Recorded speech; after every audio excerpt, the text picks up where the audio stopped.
안녕하십니까, 이진우입니다.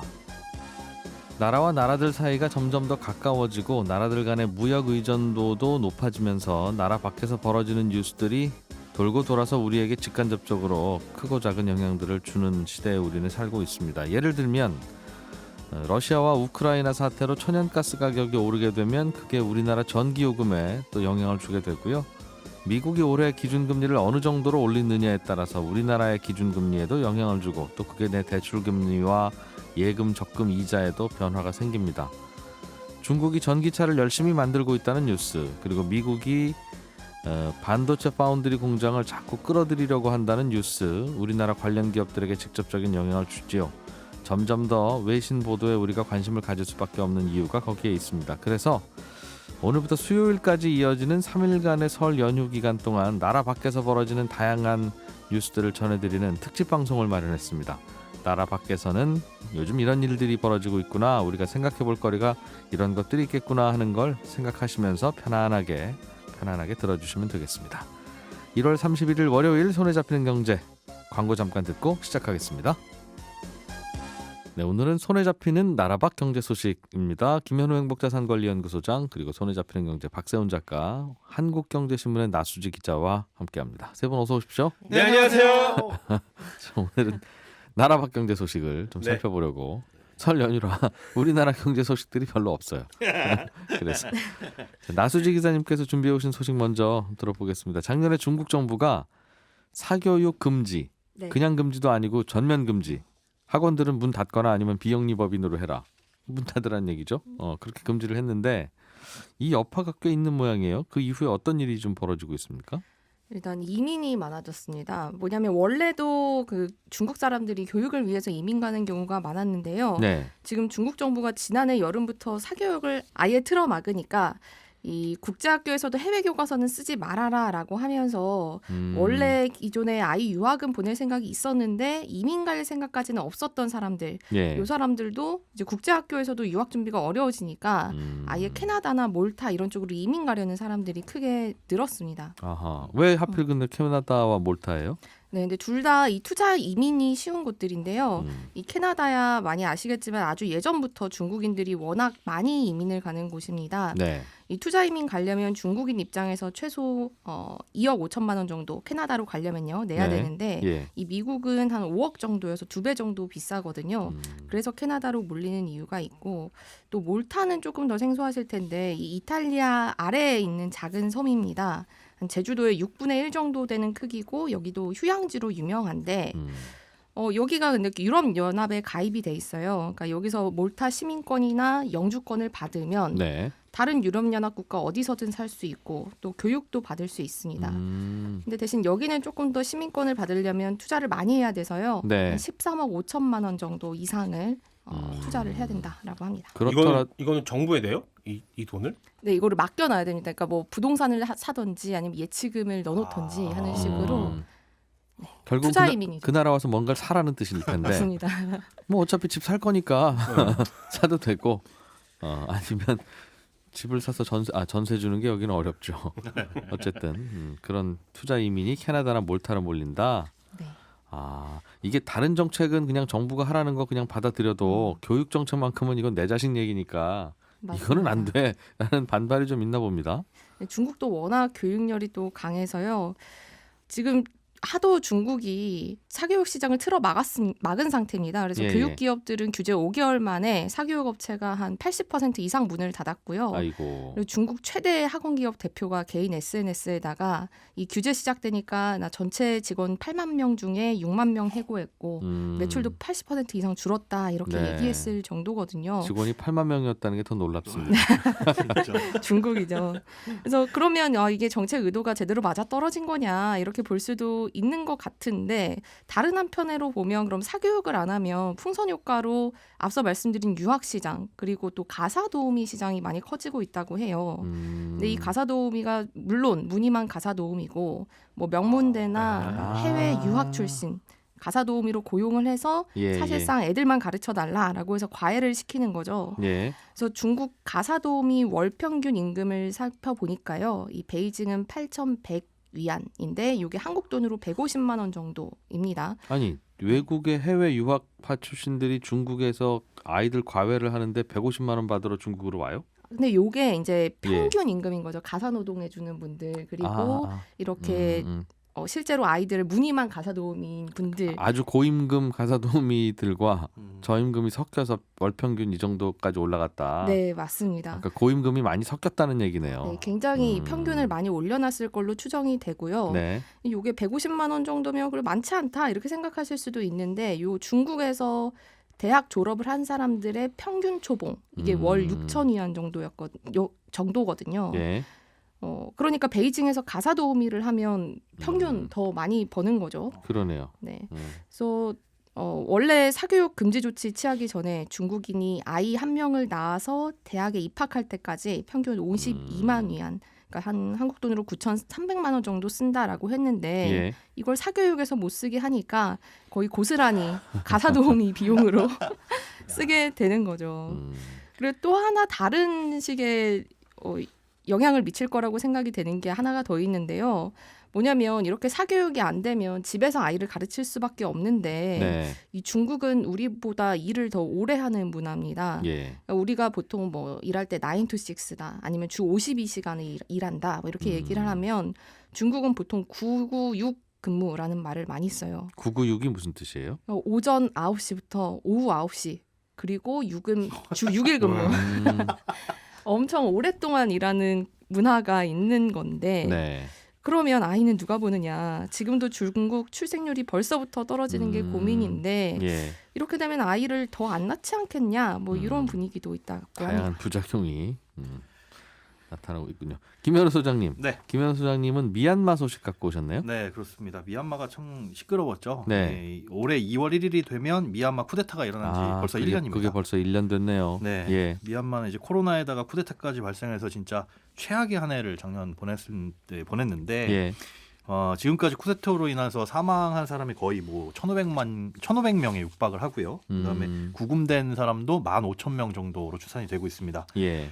쿠데타 이후 요 관련해서 상황을 간단히 정리를 해드리자면 이게 원래 어떻게 해서 생겼던 일이었죠? 예, 2020년 11월, 재작년 11월에 총선이 있었어요. 미얀마에서. 그런데 예. 그때 군부 계열 정당이 참패를 했습니다. 모든 선거, 상원, 하원, 뭐 지방선거 다 참패를 하고 네. 석 달 뒤인 작년 2월 1일에 선거 이후 첫 의회가 열리는 날이었어요.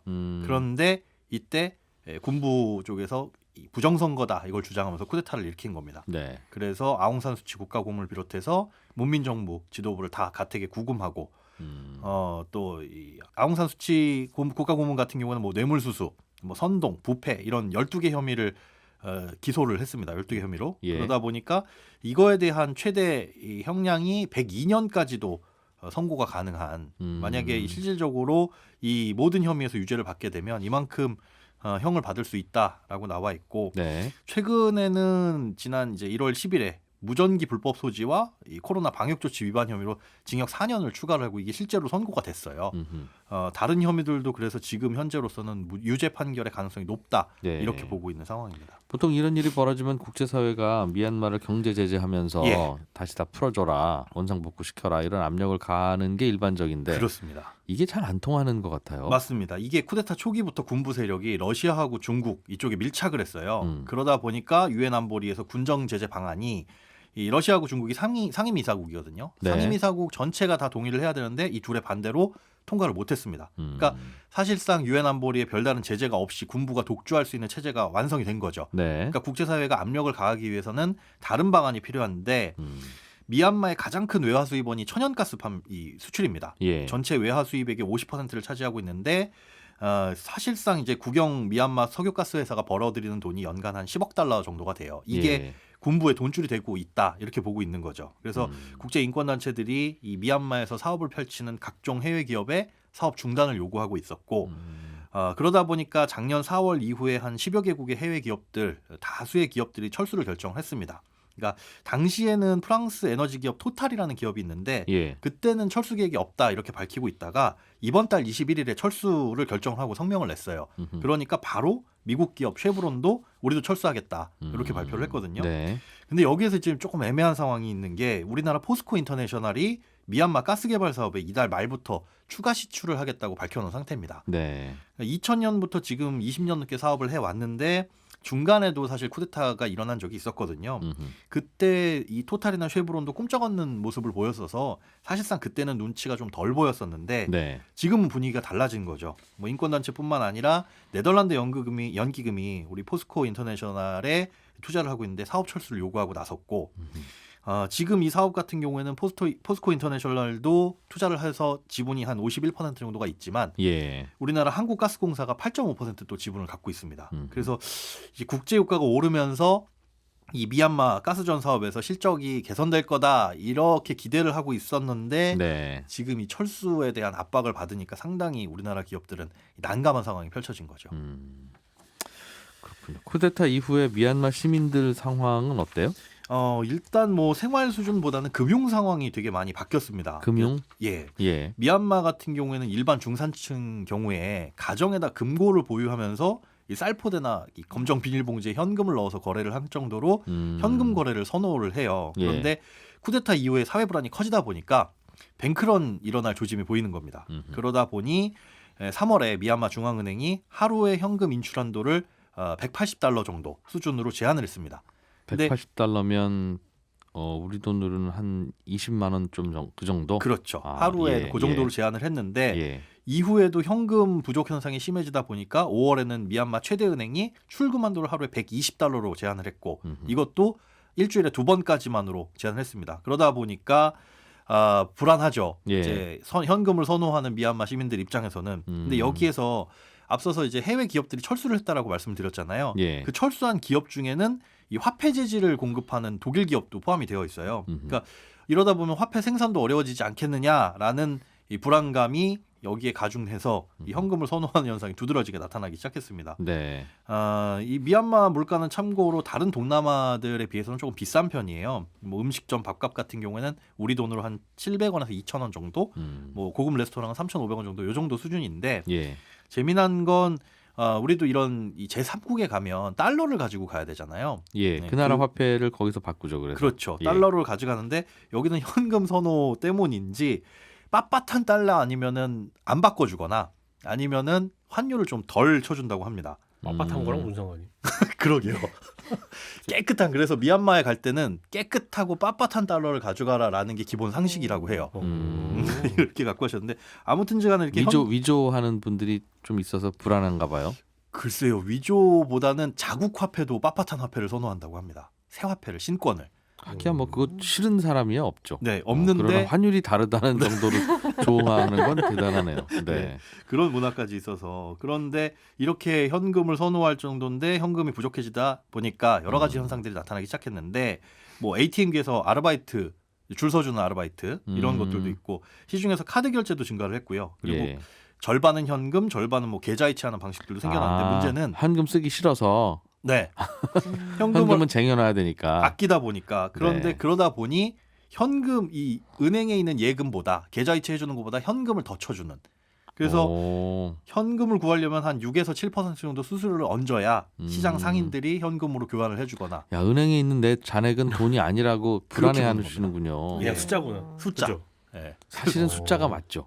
숫자가 더 맞는데 본질은 그거고 정부가 보증해 주는 것뿐인데. 네. 아. 그러다 보니까 그런 현상도 나타났고 이 카드 결제하고 함께 증가한 게 간편 결제하고 온라인 결제입니다. 예. 그러니까 수입품하고 공산품 가격이 치솟다 보니까 동시에 이런 간편 결제하고 온라인 결제 방식이 좀 더 증가를 했고 이러다 보니 온라인 구매 플랫폼이 다양해지고 있는데 최근에 미얀마 현지에서는 페이스북을 통한 거래가 늘고 있다고 해요.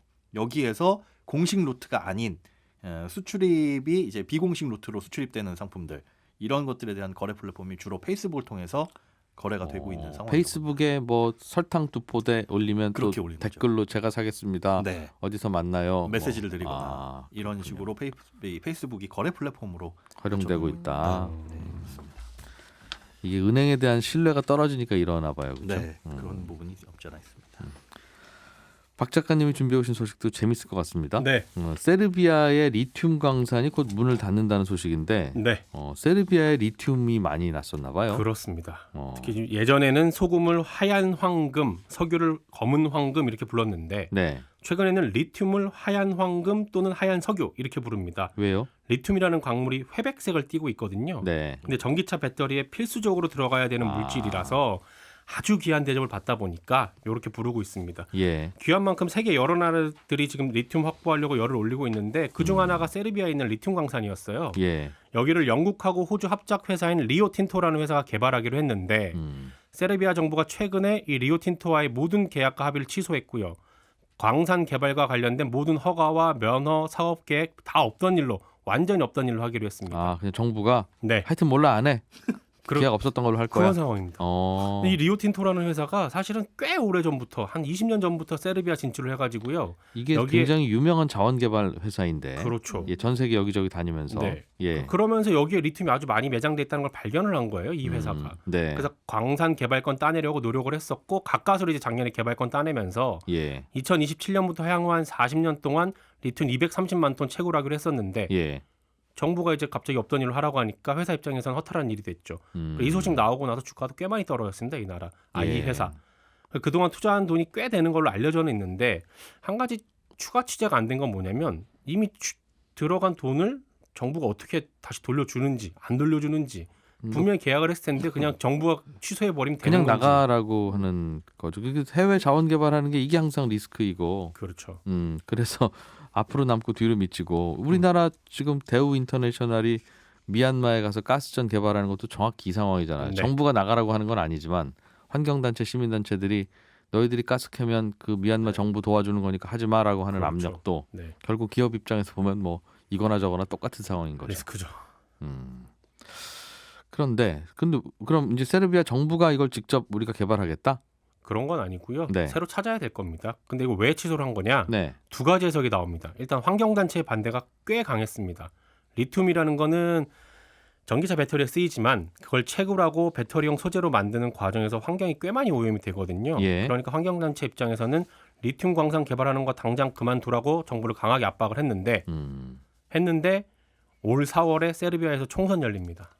집권 여당 입장에서는 신경을 안 쓸래 안 쓸 환경단체 수가 목소리가 없죠. 신경 쓰인다. 그렇습니다. 예. 두 번째, 최근에 호주에서 열리는 테니스 대회에 세르비아 출신의 조코비치 선수, 남자 랭킹 1위죠. 예. 이 선수가 참가를 하려다가 코로나 백신을 접종하지 않았다라는 이유로 입국이 거부되고 사실상 추방을 당한 일이 있었어요. 예.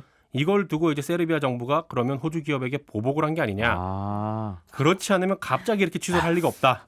이런 해석도 나옵니다. 리오틴토가 호주 회사라서 네. 설득력이 있는데요. 그렇군요. 그럼 리튬을 캐려다가 못 캤는데 전 세계 리튬 수급에도 좀 영향을 주겠어요? 가격이 아무래도 오르겠죠. 3년 전 리튬 가격을 제가 찾아봤거든요. 네. 당시에 톤당 한 800만 원 정도 했습니다. 지금은 얼마일까요? 2배? 세 배? 3배? 7배 올랐습니다. 5,700만 원입니다. 톤당.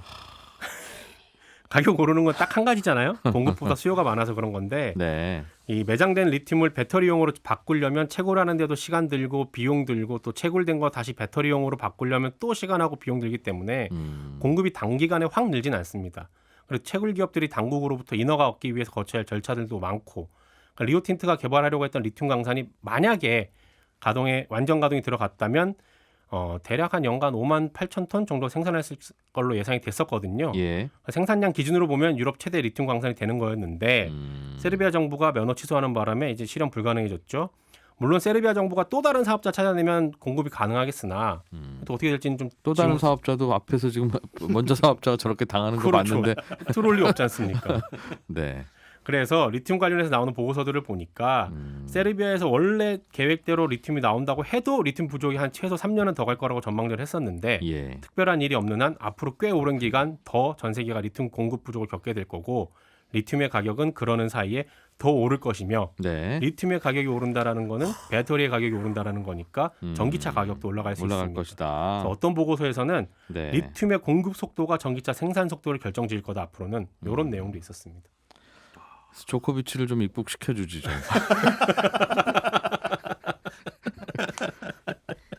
자, 세르비아 정부가 호주의 리오틴토의 리튬 채굴권을 막았다는 소식까지. 이 리튬이라는 금속이 우리 원자 번호가 수소, 헬륨 다음에 리튬 이거예요. 수헬리베. 예, 그래서 이게 금속인데 물에 뜹니다. 그리고 물에 넣으면 그 드라이 아이스 칙 하듯이. 그래서 왜 알아요? 그래서 반응성이 좋고 뜨거워서 그래서 배터리 사고 자주 나는 거예요. 불 나고 뭐 이러는 게. 여기까지. 감사합니다. 네. 예, 설 연휴를 맞아서 저희가 준비한 손에 잡히는 나라밖 경제 1탄 오늘은 여기까지고요. 저는 잠시 후 11시 5분에 손에 잡힌 경제 플러스에서 다시 뵙겠습니다. 이진우였습니다. 고맙습니다.